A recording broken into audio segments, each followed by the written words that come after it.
CO2 Just by at the aerobic bottom of the screen bacterial to the right, processes, there's a so couple tubes processes in the presence of sticking oxygen. out. And so the methane gets destroyed generally, is it but to the it right of the turns into lasers that are CO2. coming And on so in a second? we, Yeah, to the in right my of the group, lasers we're and down working a with bit. some other Yeah, colleagues okay. have tried to track whether that process makes the waters more acidic as the CO2 is added. It's a very hard thing to track. John Kessler's found a little bit of evidence on this issue up in Hudson Canyon, where there are a bunch of seeps. But it's a very different kind of process than the process you might think of with coral reefs and the acidification of the ocean. The shallow coral reefs that's because of CO2 drawdown from the atmosphere. This is CO2 that's made in the water column from the methane oxidation.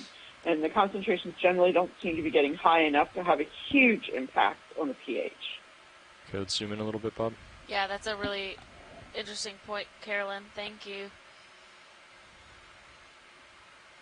Yeah, Carolyn makes a great point. One of the things to keep in mind, too, is that oxidation reaction can remove deoxygenate the water as Okay, well. let's go in a little tighter. You could imagine what could potentially have an impact on the ecology and biology of the water column. So some important implications for these processes. And I think as we're looking here at these bubble streams coming out, you can kind of get a sense of how difficult it is to even begin to try and estimate how much carbon or how much methane is coming out of the seafloor at one of these sites and understand the volumetrics associated with that. Right, And I Bob, think that's a big question that a lot of folks like Carolyn and others working on this margin and around the world are thinking about and considering.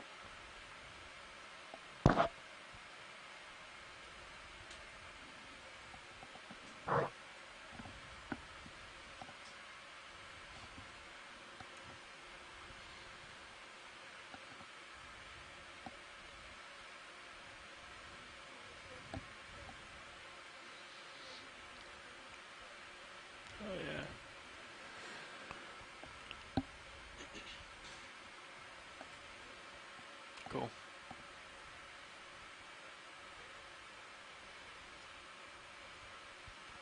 I'm going to try killing the mains for a second. Look at all these bubbles. Stand by one. You ready? Yeah, let's try it.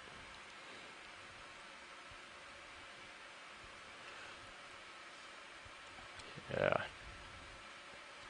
See what you can do, Bob. If you want to keep coming up, I'll just follow you.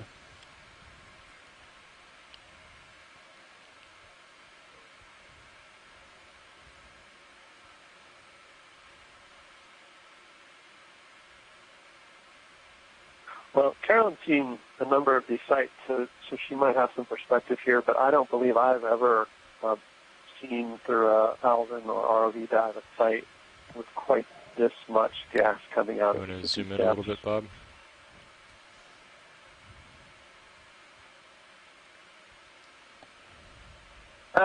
Well, I mean, Adam, you're aware of the site that we're publishing on soon that has enormous amounts of methane pumping out of the seafloor continuously. It's deeper than this, though.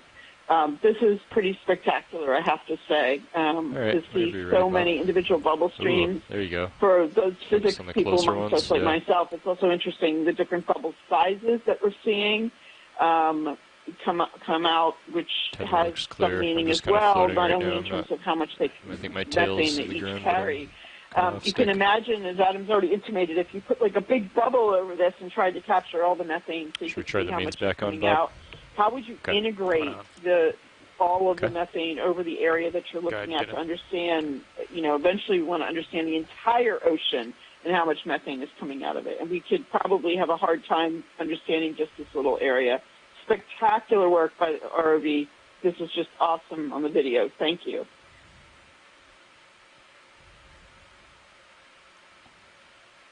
Tilting down. Yeah, there's at least, looking at point sources on the seafloor, half a dozen in just this one shot that are bubbling at the same time. And like both Carolyn and Adam have just said, they were really appreciative of our ROV team and our video team who are working together right now to work on lighting as well as vehicle position and camera position to capture this video in the best way for us to be able to kind of interpret some of what we're seeing, as well as just have really amazing images to hopefully inspire more of the public as far as really just cool how amazing and diverse these ecosystems that we're finding throughout this whole Atlantic margin are. We've been on coral mounds, canyons, and seep habitats all within these 2 weeks. And like a lot of people have stated throughout this cruise, a lot of this work is very new. There wasn't a lot of research until within the 2000s to even start to really map this area of the United States. Yeah.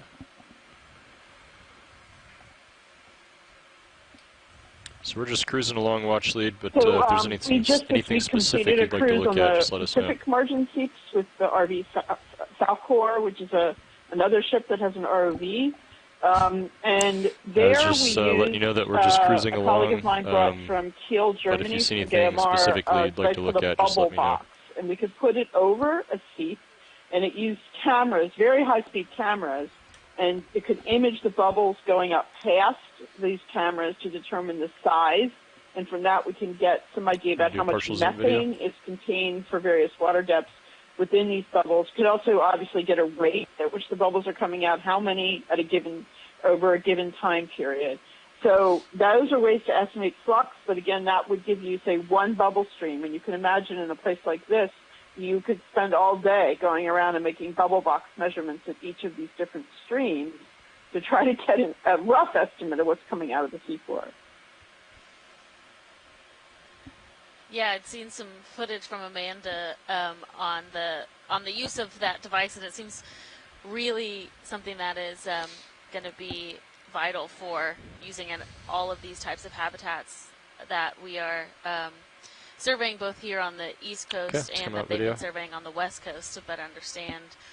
Looks like we had a couple tube anemones as well as one anemone, and anemones are cnidarians, but we do find them pretty often around these active seep sites, whereas we don't normally find though I guess many deep sea waypoint corals 7 is that grow probably in close proximity. That's like the to origin of the seepage. bubbles, right? It was probably this site, since we're so close. I think this whole thing is one line of... So it's striking that we're seeing here in the background this patchiness in these maps. Big point source along Remember, that line. before we were seeing patchiness in the left on HiPAC. And Bob Carney had asked a question in the chat room about whether we have any idea why that sort of distribution would occur. I don't think we do, but it's very interesting to see that we have patchiness in both of these two chemosynthetic organisms. You can use the arrow keys too, although it's not intuitive. Yeah, definitely. And I think there's also, I think, multiple types of bacteria here. So we're seeing the darker gray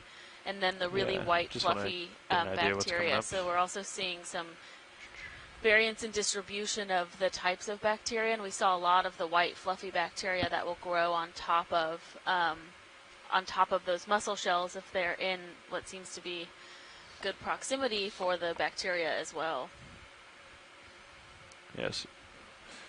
So how far is D2 from waypoint 7 now? Only a few, like you said, 20 meters or so.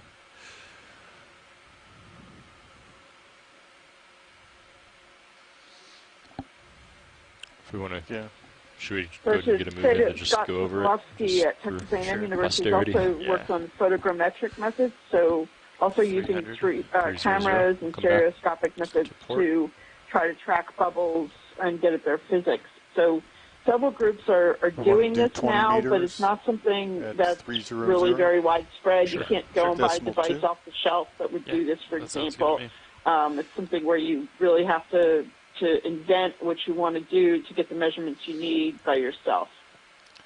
Bridge ROV Nav.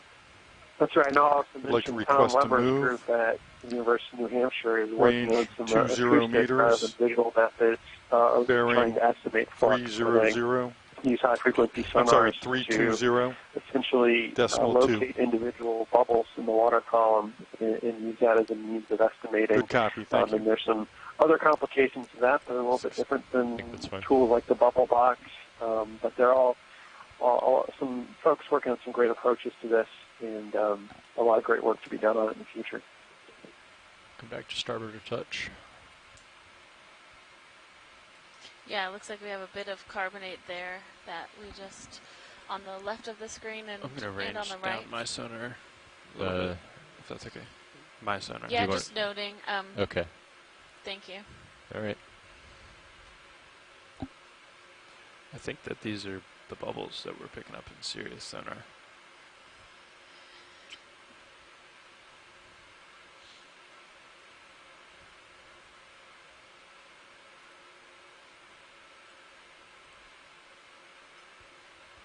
Yeah, there is a lot of patchy bacteria as we move.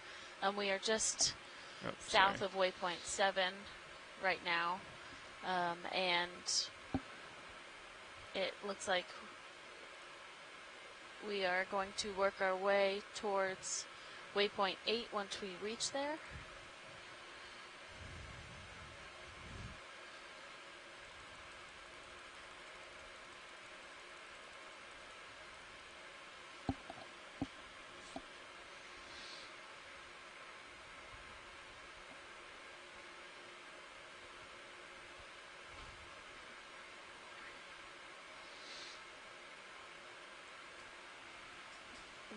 Really spectacular white and gray mats here that are... Can we put lasers on, please, when you have a second? Sure.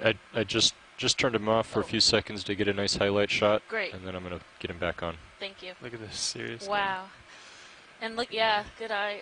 Co-pilot, the Sirius cam, so camera 2, you can really see that the extent of this bacterial mat in front of D2, the vehicle.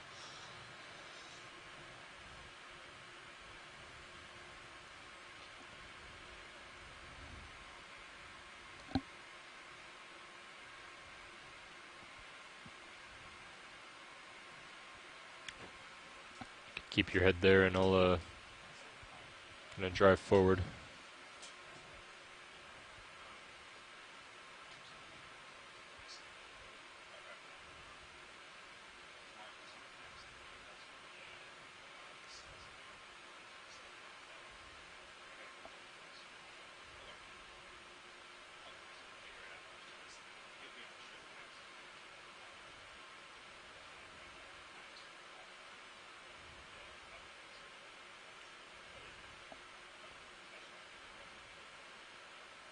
Tilting up Bob just to try to get those marks on the lens up in the dark part of the frame.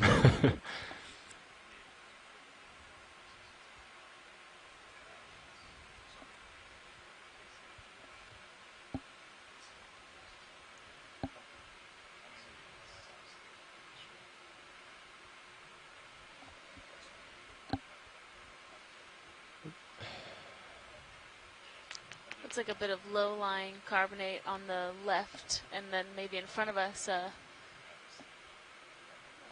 bit of a larger carbonate outcrop coming up.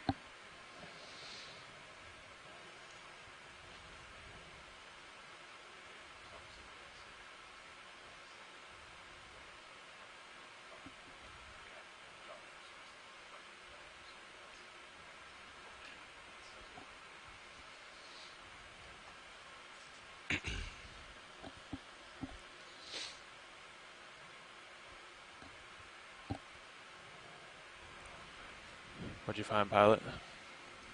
Carbonate outcrop. Is that right? Yes, sounds good.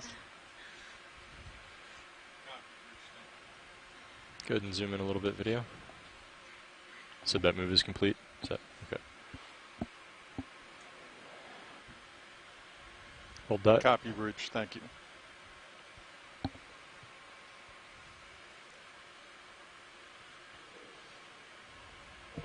Okay, you can go a little tighter, video.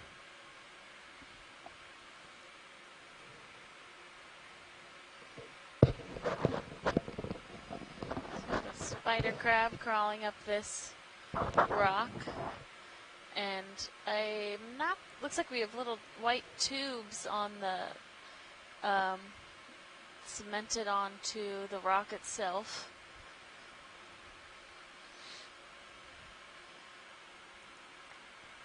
If we can just kind of pan around the rock while we're zoomed in. Sure. Get a little bit of this crab, and then we can look around. The Bob Carney says those little white ones that are encrusted on the rock are serpulid tubes. This one's a little more graceful than our friend yesterday.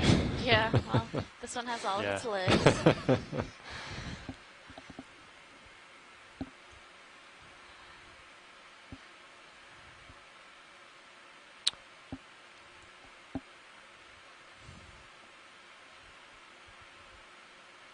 Those sponges growing And just to the right of the crab, there seems to be something when we have a chance. Sure. Get a little bit more of this, and then we'll look over to the right.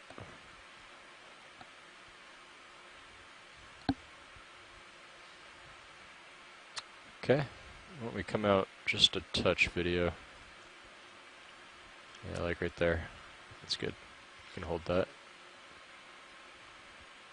Yeah, this looks like a nudibranch, a sea slug. Okay, you can zoom in. On the top of this rock. Can go a little tighter. That's max. Okay. Why don't we come out and I'll get a little closer then.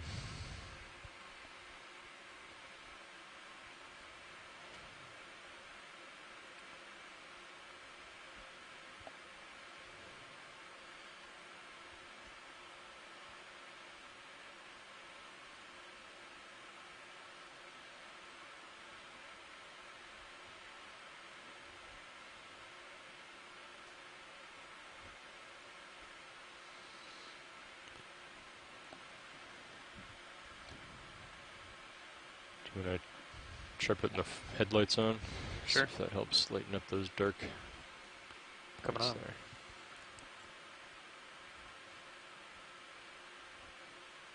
All right, Bobby, you can zoom in.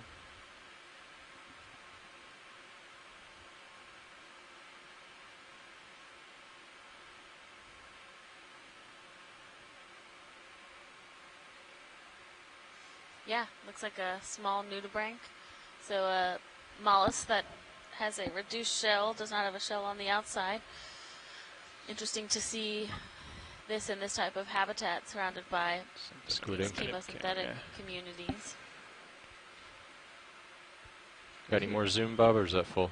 Okay. So if that is, it's not dispersing at all.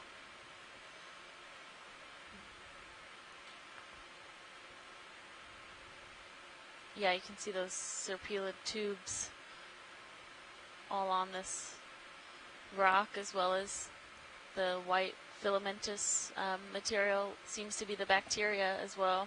It's going to go right into the camera, isn't it? Let's come out a little bit, Bob. I don't know. Might pick up minis if you want. Okay, it's passed by. Yeah. Cool. Let's see. Let's go into this little cavern here. Yeah. Zoom in.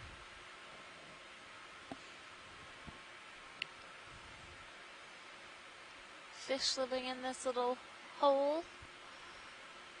Seen a couple larger fish kind of inhabiting the spaces inside of these rocks. This also gives us a good chance to look around for, I am keeping an eye out for vestimentiferan tube worms, so we found a couple during our last deep search cruise on up near Pea Island, which is not far from here. And it was the first record of seeing those types of chemosynthetic tube worms on the Atlantic margin. So just keeping a keen eye out, doing these nice close scans on these rock outcrops, because that's the type of area we found them on the previous cruise. What would those look like? Watch lead, sorry. They are, they look like a tube worm that has a whitish or a light colored tube that comes out, and then the plume of the tube worm itself is like a reddish pink color. Oh, okay. We'll keep our eyes peeled. They're like segmented, so sometimes we've been seeing more like straight tubes that are a dark brownish color. Those don't seem to be the tube worms that we're looking for, but if they are really covered in sediment, they can appear brownish. Just takes a close look. We have an eel going in and out of this rock. That's great. Thank you.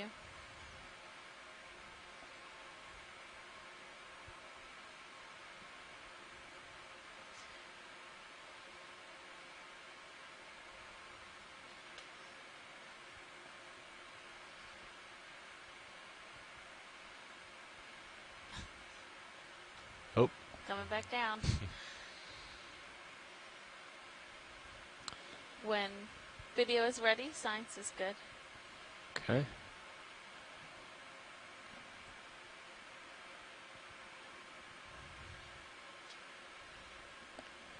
Yep. Go for it. Standoff. Oh, he's going. You want to zoom in? Yeah.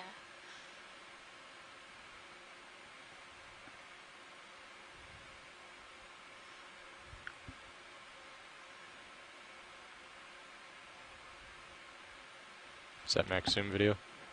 Okay.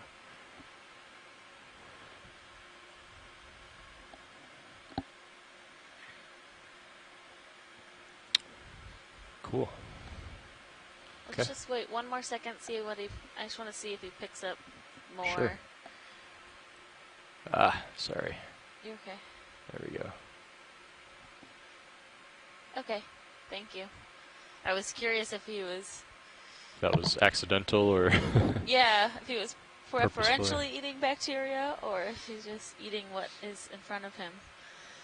Looks like he's just eating what's in front of him.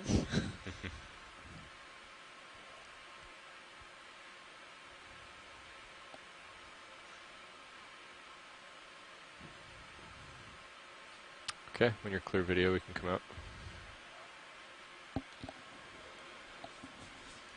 So pilot, there's this consistent hard return on Sirius that is either one of those carbonate features or bubbles. Let's check it out. It's a little bit off of our track because we're gonna, actually it's definitely off of our track because we're gonna want to go to waypoint 8, but could do might be worth checking out. It's like 20 meters. Yeah, why don't we go ahead and do a 20-meter move in that direction, or 10 or 15, whatever you think, and then go check it out. Sure. And we can. Yeah, I think turn up to waypoint 8. I think maybe not quite 20 meters because I think you'd be able to reach it with a 10, 15 meter move. Is it this here? Oh yeah, probably is. Let's see how far you get out there. Yeah. Look out there to the left. Yeah, it looks like we have some more. Yeah, that's probably it. Carbonate. 2 of those. I'm going to turn off the headlights. Yeah, sure. Thanks. Going off. Can we pan oh, just yeah. down? That's what it is. Oh, nice. Do you want to head that way? Yeah, sure. Okay. Why don't we 10 or 15 or something? Sure. That direction to start. I'm going to get a nice shot of this watch lead, and then we'll tilt down. Thanks. Av, I know it's off our track to waypoint 8, but I think we want to do a short 15-meter move at 260. Yep.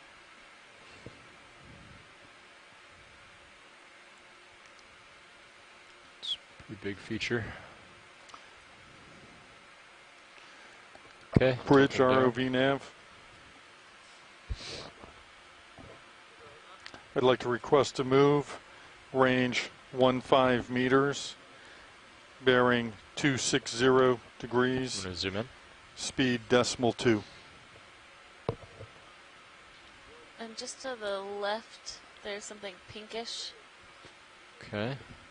Let's hold that video. Good copy, thank you.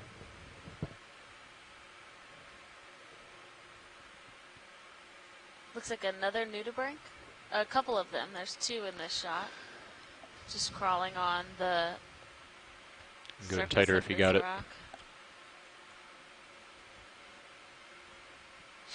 Great. You can actually see part of the gill on the right. That feathery portion is the gill. The nudibranch, the name essentially just means exposed gills.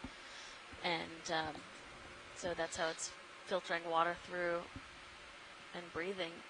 It's really cool. I've never seen nudibranchs on these types of habitats. It's really interesting.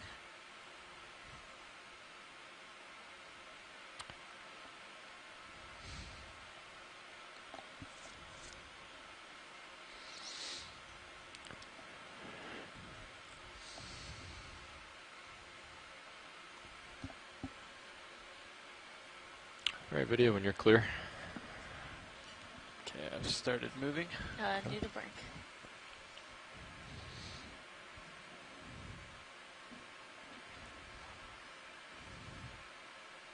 Lots of live mussels and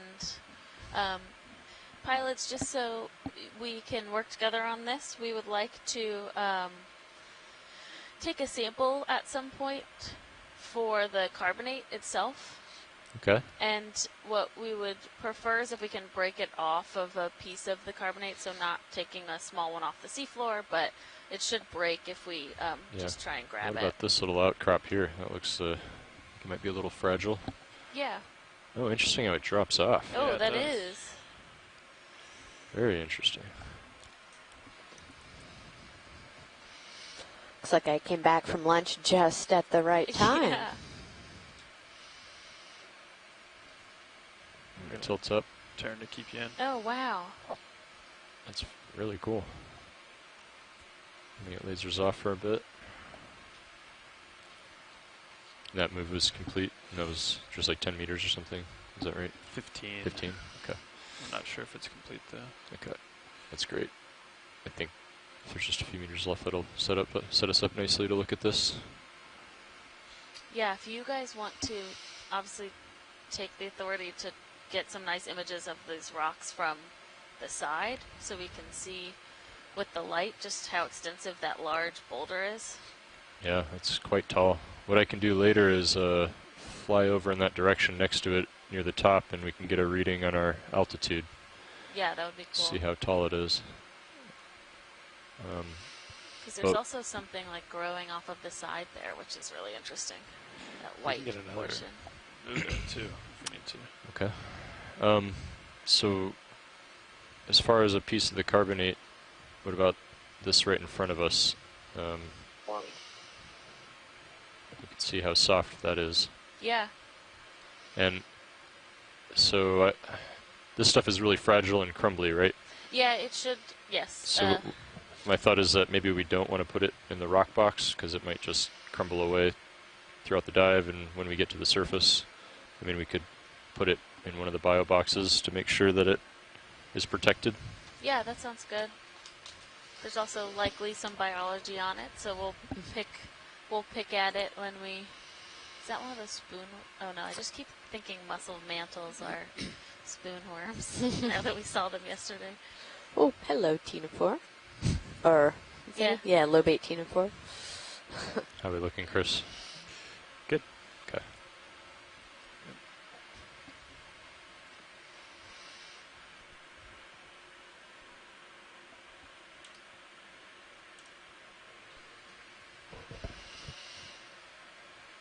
Yeah, we're at 85 here. Okay. Definitely done moving. Okay.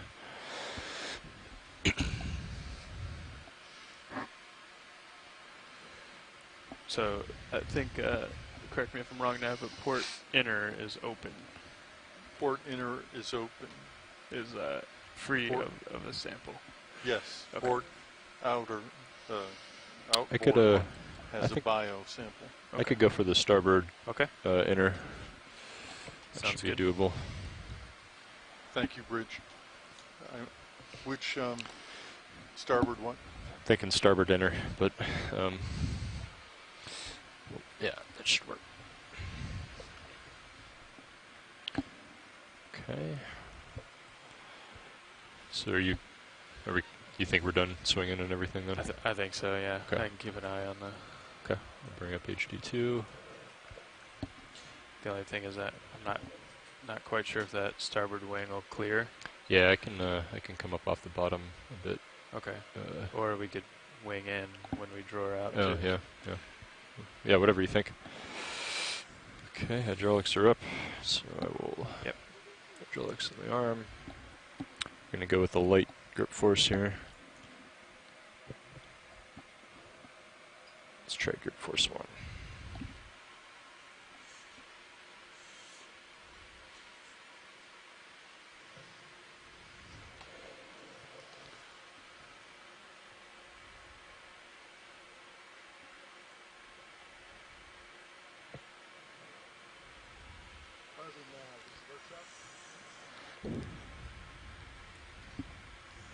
Go ahead, workshop.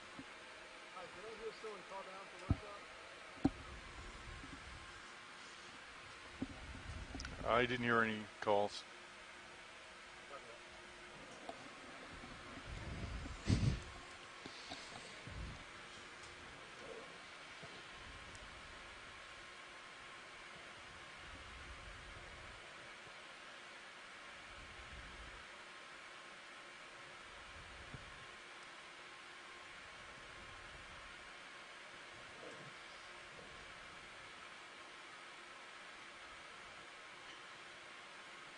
It's pushing the vehicle. Yeah. Not quite as crumbly there as we're hoping. I might, what I could do is close the jaw and try to break it. See if it breaks off or not.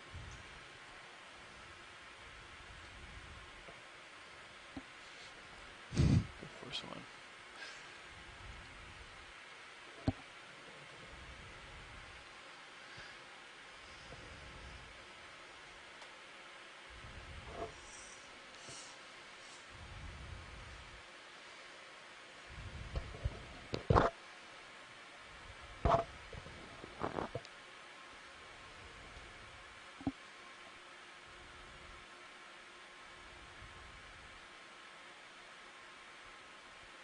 Yep, that's in there pretty good.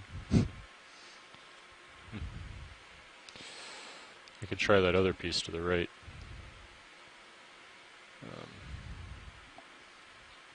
I might get set up a little better here, though. Yeah, I think it's just a little light.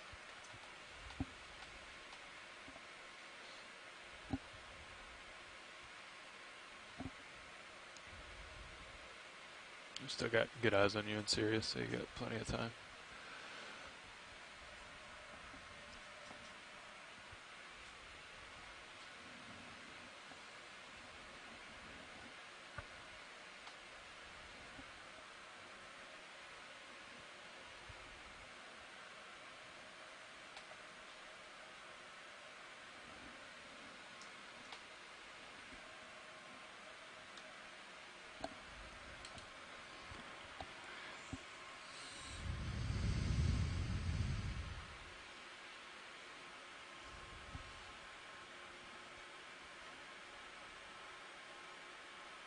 Oh, that piece is already broken off. Is that all right, watch lead? Or I can definitely get this one, but it wasn't. It was already loose. Yeah, I think we want a piece that's we know that it is in place. Okay, so what I'm gonna try one more thing, and that is to run my toe into that ledge there and see if it breaks off. Yeah.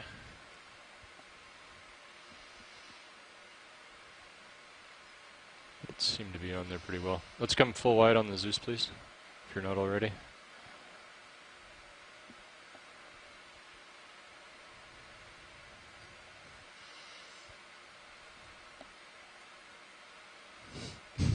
That's in there pretty good. Yeah. All right, we'll try another one.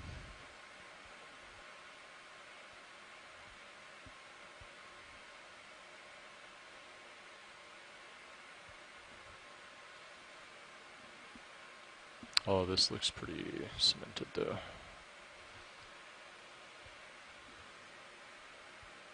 So this whole sort of edifice we're seeing here is likely authigenic carbonate, so that's formed as the methane is processed by microbes. Dangler. And so there's a byproduct of that combines with the carbonate in the seawater. But the fact that there's so much of it here probably indicates that this area has been a locus of active seepage for quite a long time. Yeah, I'll just chime in to mention information about growth rates of authigenic carbonate are pretty limited, but folks at Micromare published some results from the Mediterranean Sea and indicated that authigenic carbonate there seems to grow somewhere between less than a centimeter a year to a maximum of, they observed, at 5 centimeters a year. So these pieces of rock that are many, many meters thick, it appears, suggest very, very prolonged temperature, as Carolyn noted.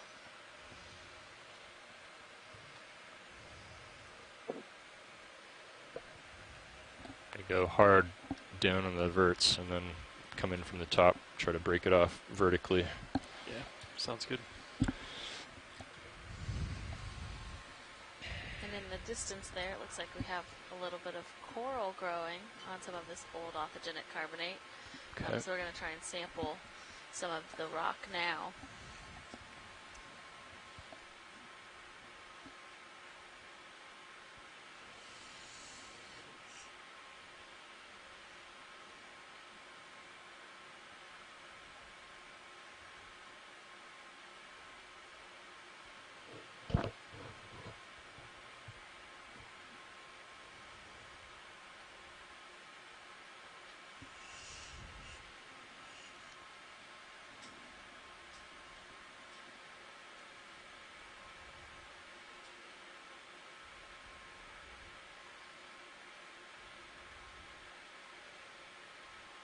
Yeah, this might not be as crumbly as we think.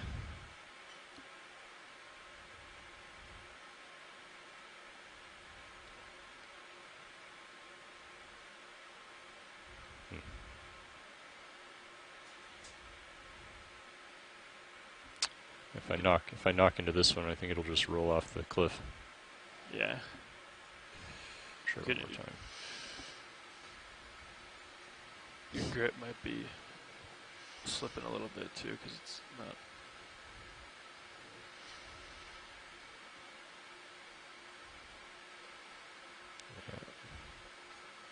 It's a good amount of. Yeah. Seem like pulling at the vehicle. Yeah, doesn't seem like it wants to budge. Try one more thing and then we'll move on. We'll get some nice shots of the cliffs and then we'll look for another outcrop later.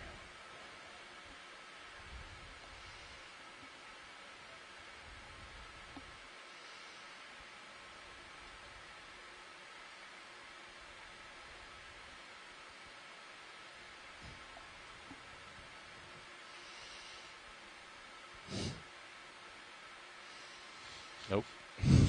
So let's go ahead and pick up that one loose piece just so that we do have something. Okay.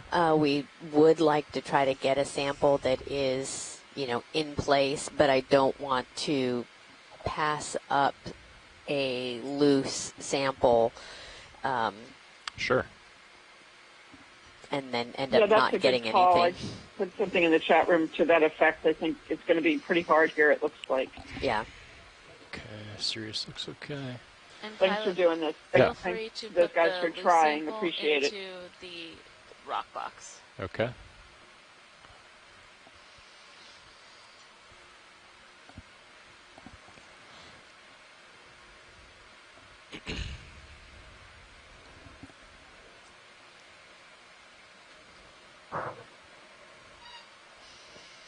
So for those listening to us, I think the point here is that, it's unlikely, probably going to take a few years before a vehicle gets back here that's capable of sampling. So while we're here, you might as well get the sample because one doesn't know how long it will take to get another one in the future. Exactly.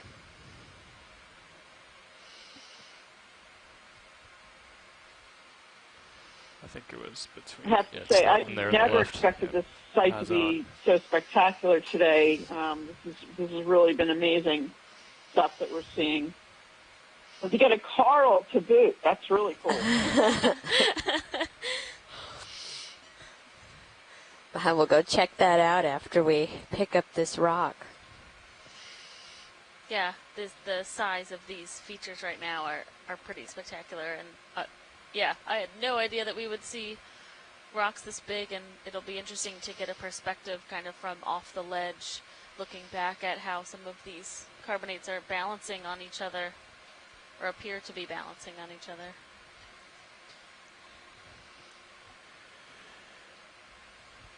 You gonna go rock box with this? Is that what I heard? Yeah. Okay.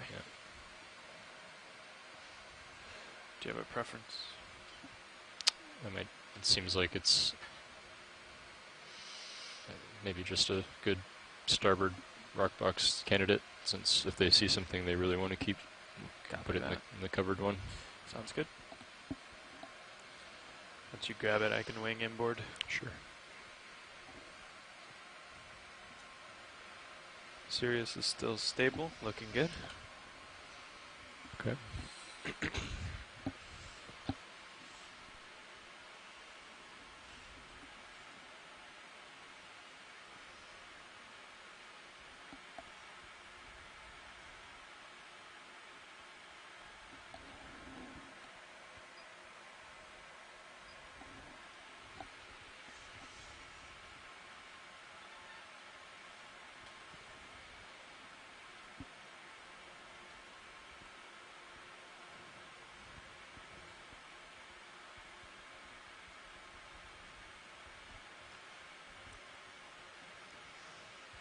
Right. Okay. Winging inboard.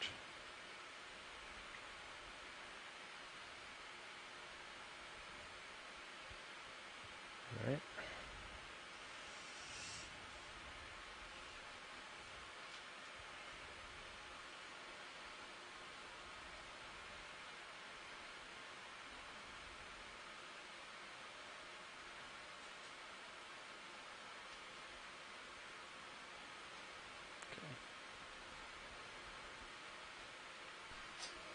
Winging outboard.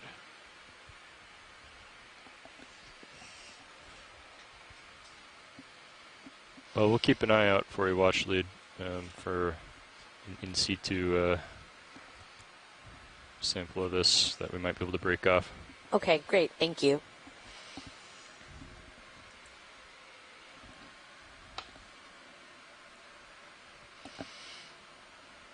All done with mini-seas? Yeah. Get it centered back up for Roland.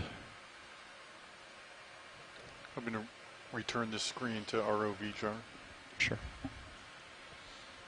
All right, let's go check out this feature.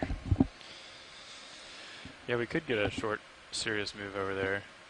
I don't know how far you want to go, but might need to. Yeah, let me stretch out and see. Maybe see how I get over there. Might have enough. Just gonna leave lasers off for a bit, and then we'll get them on later. Yeah, I think I'll have enough tether. Okay. Wow, what a great view of all of these rocks and this, how complex this whole area right here is.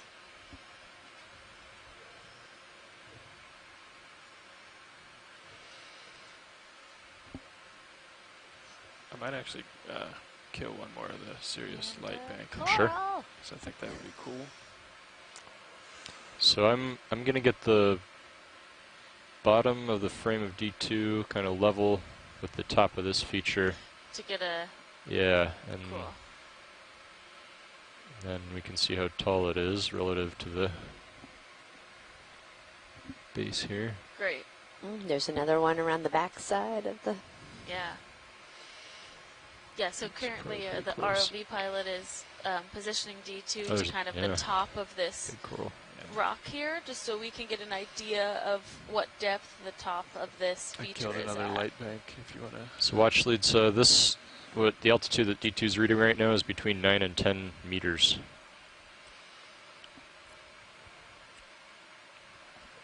Oh, there's a big coral on the back side of that. Man. Yeah. Copy.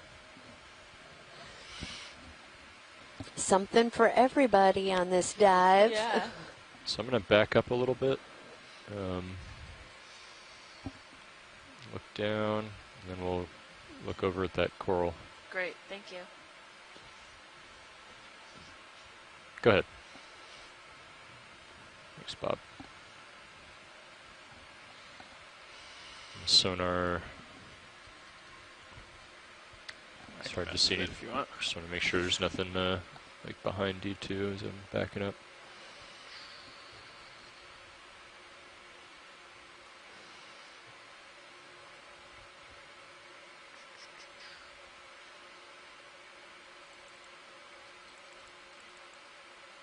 I won't go too much further. But. So it does look like we have I mean, we won't be able to tell here, but nice healthy colony of Lophilia pertusa growing on the tip of that rock, which we'll take a look at in a little bit. And it is really interesting. There's still a good amount of active seepage around because you see the live mussels.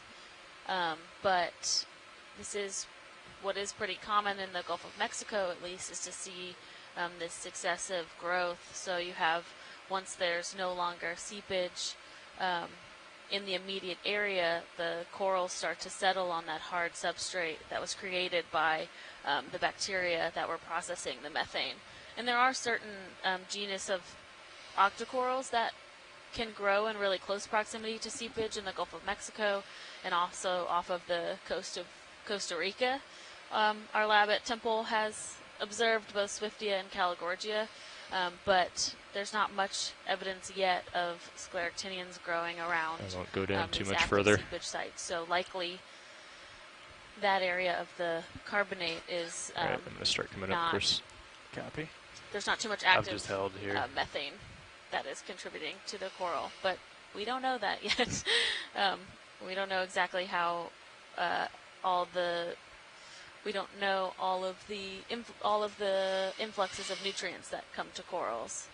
It's not fully understood, so it's really cool to see the corals growing on this carbonate up here. It would be interesting to see if there is a difference in the push forward this isotopic composition, like the carbon isotope composition of these corals that are located here very close to a methane source versus the Lophilia that is not near a methane seep. Right, and we've been in this canyon area for up on this northern part of our study area throughout this expedition, and we haven't really seen any Lophilia this far north. You want to do a partial zoom? On our time out here, we were looking at a lot of Lophilia Go ahead, mounds video. In the southern region off of the Blake Plateau. Coming starboard 5 degrees. Oh, wow. All right, wait one, please. It's going to come 5 degrees to starboard. That's fine. Yeah, it's a good time for that. Bridge ROV nav. It'd be a great time for that move. Thank you. If we can get a really close shot of those white dots that are on there, when you guys have a chance. Sure, stand by.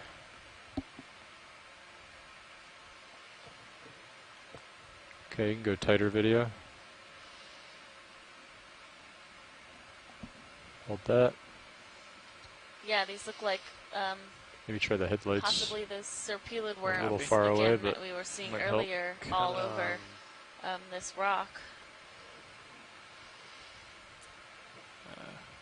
Relay took a little while. It's on now. Copy. Lisa Levin is on our chat, and she was saying earlier that there was a paper recently submitted by Joffredi, sorry if I say that wrong, et al., showing some serpulids near seeps have symbionts that can use methane. So it's interesting to see these, and if these are just casts left by the serpulids or the tubes itself versus the live organisms anymore.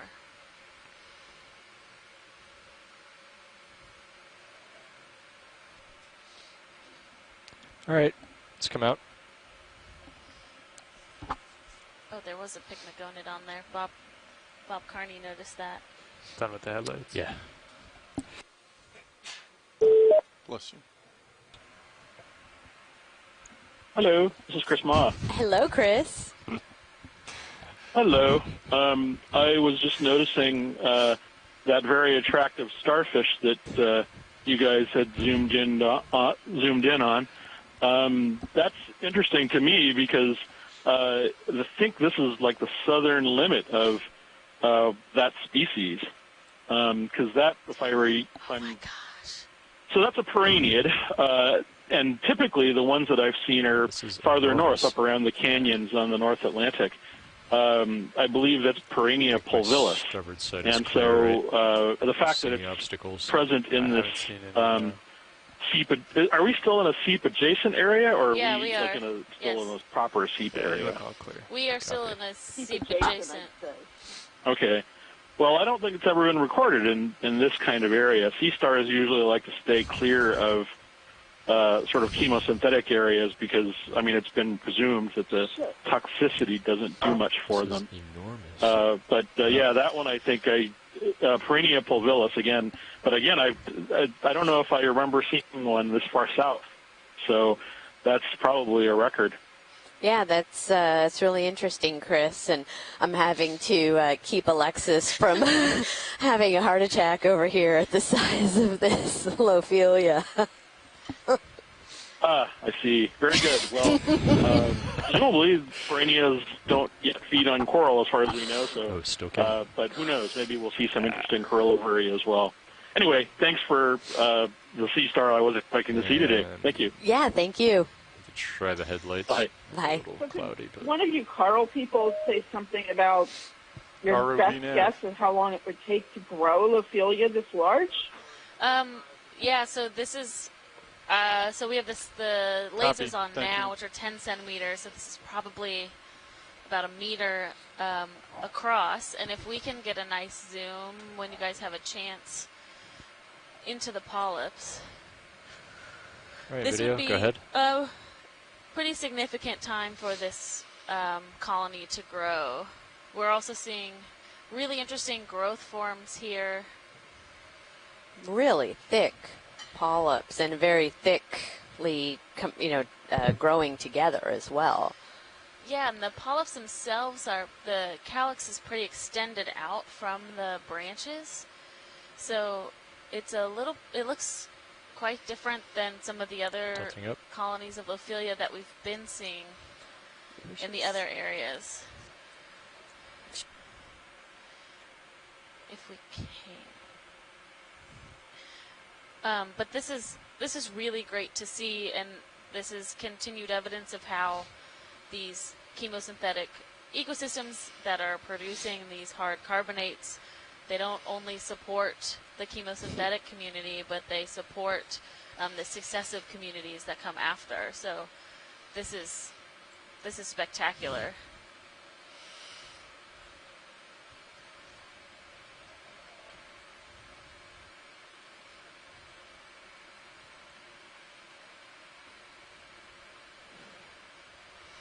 Yeah, really interesting growth patterns. The branching is relatively irregular versus what we are used to with Lophelia in the other areas where we were seeing the mounds.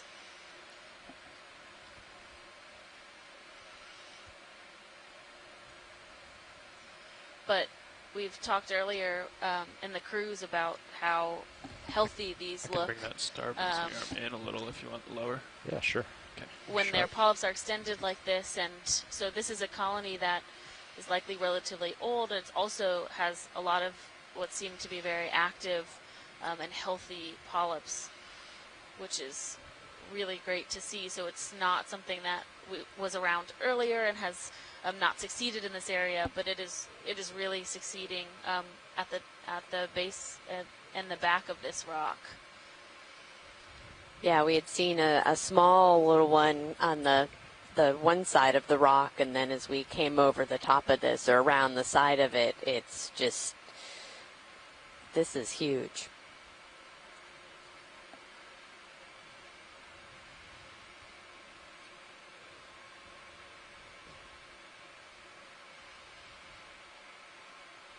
Yeah, and Lisa Levin in our chat said quite a seep, quote-unquote, sphere of influence, and I know this is something that her and a number of other colleagues have worked on, including Eric Cortez, who's my advisor, talking about the influence of these seeps not only directly at the seepage sites, but how that influence changes as you increase the swath out from that seep. So okay, we can zoom out video. This is a great example of that down at it. idea. And the lower. What we're seeing today, and yeah, it looks better. Carolyn's been on the line with us all day, and also very Much excited about how. Oh, look at all those particles. And Adam as well. Yeah. How all that just food. amazing this this area that we didn't have an idea right of just how extensive some of the seepage would be, and now these even more kind of auxiliary communities that we're seeing. Here. I might try losing the last serious bank just to see how it looks. Oh yeah, it looks cool. Oh yeah, nice.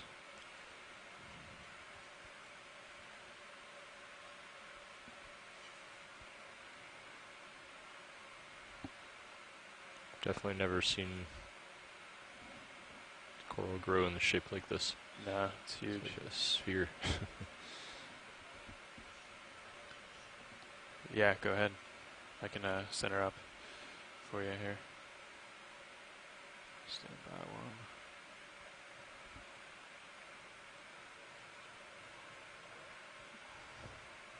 All right. And there are a couple we've seen. This is the larger kind of clump of Viscophilia that we've seen, but there's a couple other clumps, and it could be that at some point there was essentially a recruitment event, or this larger clump has broken off and populated that area just below it, because we see some growing in that little alcove as well. So Sure. a lot of the times with these scleractinian corals, the branches break off over time, and they essentially, like on the mounds, they tumble down, and they can continue to grow and reattach if the substrate is there. All right, we can come full wide video. Okay, that's fine. I'm gonna come up a bit. Roger, I'm gonna redeploy your swing arms.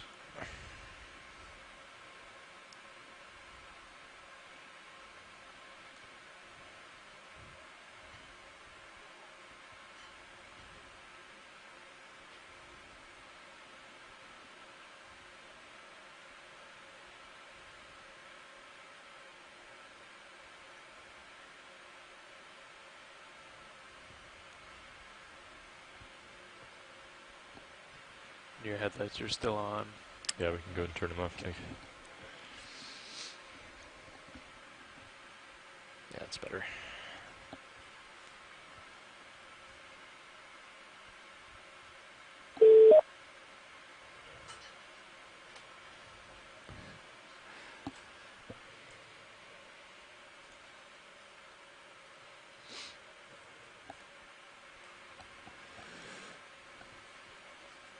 It's really neat.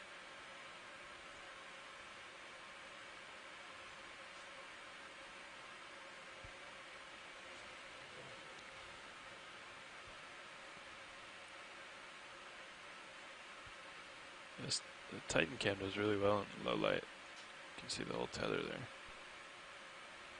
There's a seep right there. Right behind us.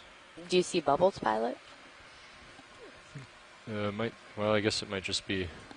There's like a lot of little flashes that I'm seeing, and I thought maybe they were bubbles, yeah. but maybe they're just. Yeah. Look different though. Still cam secure. Thanks. Oh yeah, there's some bubbles. Yep, yep. Oh, yep. I see them.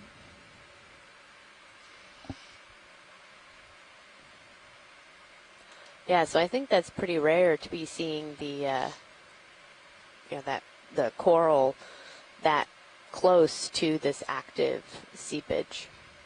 Wow, look at that.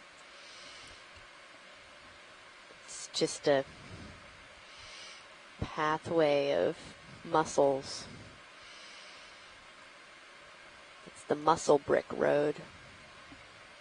What's up, Bob? Yeah.